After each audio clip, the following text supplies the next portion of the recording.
तहरीक-ए-तहफ़्फ़ुज़ आईन पाकिस्तान ने 8 जून को इस्लामाबाद में जलसा करने का ऐलान कर दिया। समाजी राब्ते की वेबसाइट एक्स ट्विटर पर अपनी ट्वीट में कौमी असम्बली में अपोजिशन लीडर उमर अयूब ने बताया कि PTI ने तहरीक-ए-तहफ़्फ़ुज़ आईन पाकिस्तान के तहत इस्लामाबाद में जलसा करने का फ़ैसला किया है। 8 जून को इस्लामाबाद F9 पार्क में जलसे की इजाज़त के लिए दरख्वास्त भी दे दी है। उमर अयूब ने कहा कि मंगल को लाहौर हाई कोर्ट में फैसलाबाद में जलसे की इजाज़त से मुतल्लिक़ समाअत है। कराची में जलसे का टारगेट 2 जून है। वाज़ेह है कि दरख्वास्त फोकल पर्सन तहरीक-ए-तहफ़्फ़ुज़ आईन आखुनज़ादा यूसुफ़ज़ई और तहरीक इंसाफ के रीजनल सदर आमिर मुग़ल ने दी। दरख्वास्त में 8 जून बरोज़ हफ्ते शाम के वक्त F9 पार्क में जलसे की इजाज़त मांगी गई।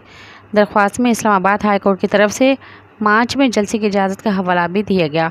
मार्च का जलसा रमज़ान के आखिरी अशरे की वजह से मनसूख कर दिया गया था। मज़ीद ख़बरन ऐं तफ़सीलात लाइ विज़िट कयो असांजी वेबसाइट www.awamiNewsHD.com ऐं ॾिसंदा रहो अवामी न्यूज़ HD।